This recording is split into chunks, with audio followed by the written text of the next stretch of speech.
Secondary function, the first function is overdraft facility. ये आप लोग ने अपने अकाउंट्स में भी पढ़ा होगा। ओवरड्राफ्ट का क्या मतलब होता है? लेट्स से मैं एक बहुत रेप्यूटेटेड बिजनेसमैन हूँ, ठीक है, वर्चुअली का फाउंडर मिस्टर आयुष्मल, मेरी बहुत रेप्यूटेशन है मार्केट में, ठीक है, और मैं एक चेक लिखता हूँ लेट्स से 35 लाख का, और मेरे अकाउंट में बैलेंस है लेट्स से 34,95,000, मतलब 5,000 रुपये में शॉर्ट हूँ।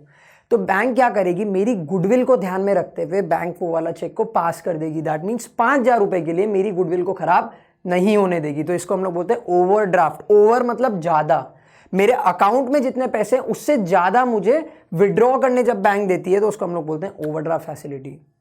तो ये बैंक बस ऐसे ही मुझे मतलब मैं बड़ा आदमी हूं या मैं रेप्यूटेटेड आदमी हूं तो मुझे गिफ्ट दे दिया? Of course not. बैंक इस पे इंटरेस्ट चार्ज करती है। जब भी आप वापस बैंक को पैसे जमा करते हो बैंक में, तब बैंक ये पैसे वापस ले लेती है, साथ में इससे इंटरेस्ट भी वापस लेती है। तो ये एक सेकेंडरी फंक्शन हो गया बैंक का। दूसरा सेकेंडरी फंक्शन क्या होता है? Discounting the bills of exchange. Bills of exchange हमने पढ़ा है 11th स्टैंडर्ड में। लेट्स से कोई भी दो पर्सन है जो क्रेडिट पे बाय एंड सेल करते हैं, तो जो परचेजर होता है, जो बायर होता है, वो क्या करता है? एक प्रोमिसरी नोट लिख के देता है कि I have purchase XYZ goods on this date from this person and I promise to pay back on this date. इसको हम लोग बोलते हैं बिल्स ऑफ एक्सचेंज। तो बैंक क्या करती है? बैंक इन बिल्स ऑफ एक्सचेंज को डिस्काउंट करती है। डिस्काउंट करने का क्या मतलब होता है? लेट्स से मैंने शिव सर से कोई गुड्स परचेज किए थे और मैंने शिव सर को बोला था कि मैं आपको 1 मंथ के बाद में पेमेंट दूंगा। शिव सर ने बोला ओके ठीक है, बट 15 डेज के बाद में अचानक से शिव सर को अचानक से पैसों की जरूरत पड़ती है। शिव सर क्या करते हैं? शिव सर जाते हैं कमर्शियल बैंक के पास में। शिव सर बोलते हैं मेरे इस बिल्स ऑफ एक्सचेंज को आप डिस्काउंट कर दो। डिस्काउंट कर दो का क्या मतलब होता है? मुझे अभी पैसे दे दो, ठीक है। तो बैंक क्या करेगी? बैंक देखेगी कि बिल्स ऑफ एक्सचेंज है 1 लाख रुपीस का और 15 दिन अभी बाकी हैं। तो बैंक क्या करेगी? बैंक बोलेगी ठीक है, आप 1 लाख रुपीस की जगह पे मेरे से 96,000 ले जाओ। 96,000 क्यों? बाकी के बैंक ने 4,000 रुपीज अपने डिस्काउंटिंग फीस चार्ज करी है। तो इसको हम लोग बोलते हैं discounting of bills of exchange, ठीक है। अब बैंक क्या करेगी? जैसे ही वो मैच्योरिटी खत्म होगा, दैट मीन्स वो 1 मंथ कंप्लीट होगा, बैंक जाएगी शिव सर के सॉरी मेरे पास में बैंक आएगी और बैंक बोलेगी अब आप मुझे 1 लाख रुपीस दे दो। तीनों पार्टीज खुश, इसमें मैं खुश, मुझे अर्जेंटली पेमेंट नहीं देना पड़ा। Shiv sir is happy because Shiv sir को जब पैसों की जरूरत थी शिव सर को पैसे मिल गए। Bank is also happy because bank ने प्रॉफिट अर्न कर लिया, 96,000 देके मेरे से 1 लाख ले लिए। इसको हम लोग बोलते हैं discounting of bills of exchange. Third होता है एजेंसी फंक्शन।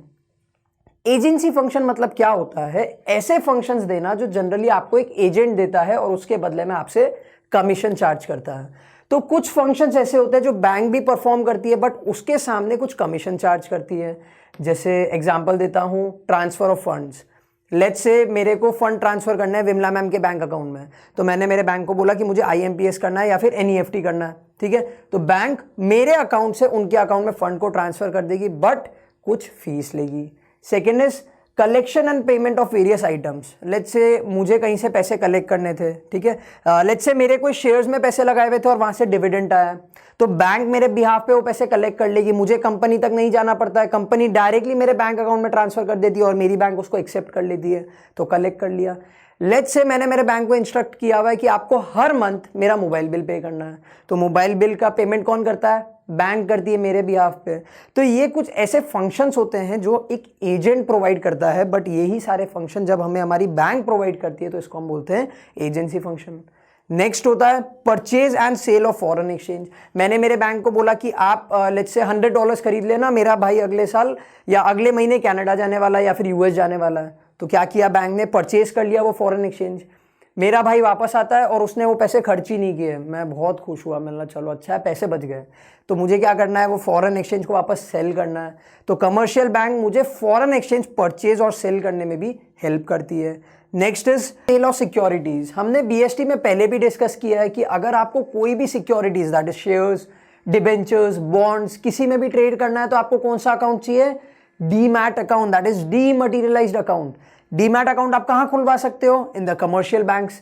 कमर्शियल बैंक आपको एक और फैसिलिटी देती है, that is to open the demat account. So with the help of demat accounts you can purchase and sell your securities. Next is letter of reference. Let's say कोई firm है, उसको business करना है या फिर कोई बड़ा कॉन्ट्रैक्ट मिला है फ्रॉम अ कस्टमर, लेकिन उसको डर लग रहा है कि अगर मैं माल सप्लाई कर दूं और मुझे पेमेंट वापस नहीं मिले तो क्या होगा। तो वो क्या करता है, वो अपने कमर्शियल बैंक के पास में जाता है और लेटर ऑफ रेफरेंस मांगता है। लेटर ऑफ रेफरेंस जनरली कोई भी कस्टमर की क्रेडिट वर्दीनेस इंश्योर करता है। Next, trustee and executor. Okay, commercial bank आपकी विल्स मेंटेन करता है व्हाइल यू आर अलाइव, तो बेसिकली आपका ट्रस्टी हो गया, वो आपका बिल संभाल के रखता है, विल, ठीक है, जिसको हम लोग वसीयत बोलते हैं, आपकी वसीयत को संभाल के रखता है। And after your death also executes, यानी इंप्लीमेंट करता है आपकी विल को, ठीक है।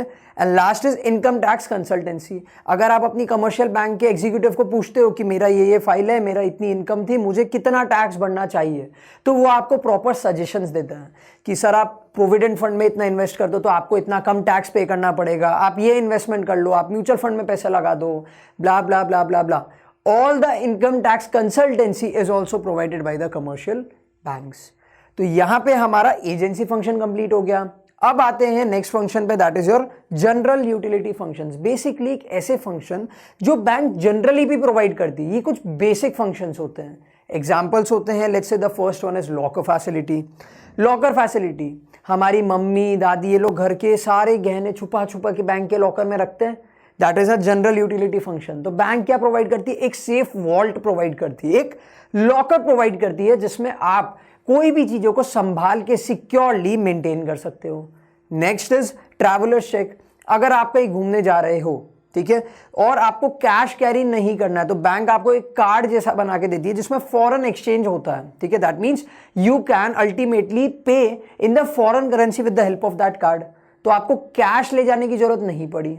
Next, letter of credit. ये जनरली इंपोर्ट और एक्सपोर्ट में यूज होता है, ठीक है। लेट्स से मुझे कुछ इंपोर्ट कराना है और मुझे पेमेंट एक्सपोर्ट करनी है, ठीक है, लेकिन सामने वाले को मेरे पे भरोसा नहीं है कि मैं पेमेंट दे पाऊंगा, तो मैं क्या करता हूं, मैं मेरी बैंक को पूछता हूं कि आप एक लेटर ऑफ क्रेडिट बना के दो मुझे। लेटर ऑफ क्रेडिट वापस यूज होता है to define the credit worthiness of the buyer. Next, underwriting securities. Underwriting securities का क्या मतलब होता है, कोई भी फर्म या कोई भी company, specially public limited company, जब उसको शेयर्स मार्केट में सेल करने होते हैं तो वो क्या करती है, या तो ब्रोकर अपॉइंट करती है या फिर अंडरराइटर अपॉइंट करती है।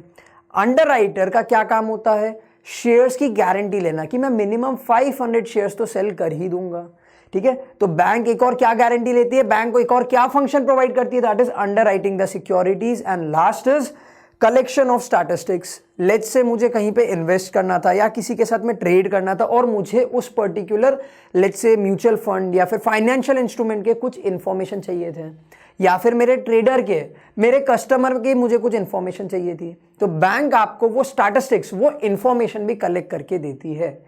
So these were the secondary functions of commercial bank. अब चलते हैं हमारे सेंट्रल बैंक के towards, that is our next topic, that is central bank.